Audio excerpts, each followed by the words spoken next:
মানুষ চাইলে সবকিছু করতে পারে, তবে তার ইচ্ছা শক্তি আর ধৈর্য থাকা লাগবে। যেমন এই ধরুন, এই পুডিংটা আমি অনেকবার বানিয়েছি, কোনোবারই আমি ঠিকমতো বানাতে পারিনি, তবে এবার আমি অনেক সুন্দরভাবে পুডিংটা বানাতে পেরেছি। আসসালামু আলাইকুম, আশা করি আপনারা সবাই অনেক ভালো আছেন। আলহামদুলিল্লাহ, আমরাও অনেক ভালো আছি। বাসায় কিছু বাজার সদাই শেষ হয়ে গেছিল, সেগুলোই আপনাদের ভাইয়া বাজার থেকে এনেছে। এখন আমি সবগুলো সুন্দরভাবে গুছিয়ে রাখবো। প্রায় অনেক দিন হলে পুডিং খেতে ইচ্ছা করতেছিল, কিন্তু পুডিং আমি একদমই বানাতে পারি না। এর আগেও আমি বহুবার পুডিং বানানোর চেষ্টা করেছিলাম, কিন্তু আমি বানাতে পারিনি। মনে মনে ভাবতেছিলাম দেখি আজকে আবার বানানোর চেষ্টা করি, দেখি হয় কিনা। তবে আজকে আমি আগে থেকে সবকিছু ভেবে চিনতে জেনে শুনে নিয়ে পুডিং বানাতে চলে এসেছি। আজকে কোনো প্রকার কোনো ভুল করা যাবেই না, কারণ এর আগে আমি ডিম, চিনি, দুধ অনেক নষ্ট করেছি। আজকে একদমই নষ্ট করা যাবে না, কারণ আপনাদের ভাইয়া আজকে বাসায় ছিল। তাকে যখন আমি বলতেছিলাম যে আজকে আমি পুডিং বানাবো, সে শোনা মাত্রই মানা করে দিয়েছে, না তুমি পুডিং বানাও না, কারণ তুমি এটা বানাতেই পারো না। সে আমাকে বলতেছিল যে তুমি এর আগে আমাকে বহুবার পুডিং খাইয়েছো, আমি পুডিং খেয়েছি, পুডিং এর স্বাদও পেয়েছি, তোমাকে আর এখন বানাতে হবে না। সে বেচারা এটা খুব ভালোভাবে বুঝতে পেরেছে যে আমি পুডিং বানাতে গেলে তার ডিম, চিনি, দুধ নষ্ট হবে, সেজন্য আমাকে সে বারবার মানা করতেছিল। তবে তাকে আমি বলতেছিলাম দেখেন এবার আপনার কোনো কিছুই নষ্ট হবে না, আমি অনেক সুন্দরভাবে পুডিং বানাতে পারবো। এই তো আমি পুডিং বানানোটা শুরু করে দিয়েছি।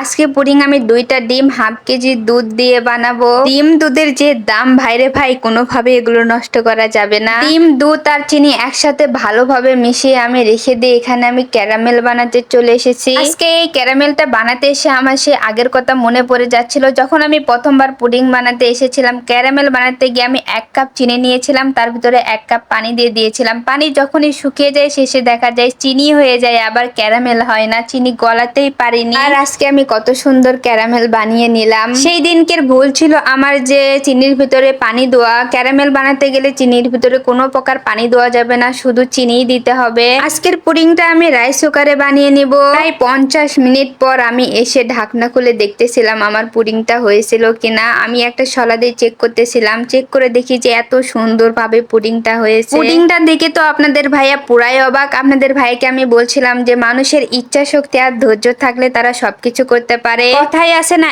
একবার না পারলে শতবার চেষ্টা করো, একদিন তুমি ঠিকই সাকসেস হতে পারবা। আপনারা হয়তো ভাবতেছেন যে সামান্য পুডিং বানিয়ে এত জ্ঞান কেন দিচ্ছেন, এটা কি এমন কঠিন কাজ? পুডিং তো সবাই বানাতে পারে। আসলে যে যেটা পারে তার কাছে সেটা অনেক সহজ, আর যে যেটা পারে না তার কাছে মনে হয় যে অনেক কঠিন। যাই হোক, আপনাদের কাছে আমার এই পুডিং বানানোটা কেমন হয়েছে কমেন্টে জানাবেন। আমার ভিডিওটা শেষ পর্যন্ত দেখার জন্য আপনাদের অসংখ্য ধন্যবাদ। দেখা হবে নতুন কোনো ভিডিওতে। সে পর্যন্ত আপনারা সবাই ভালো থাকবেন, সুস্থ থাকবেন। আল্লাহ হাফেজ।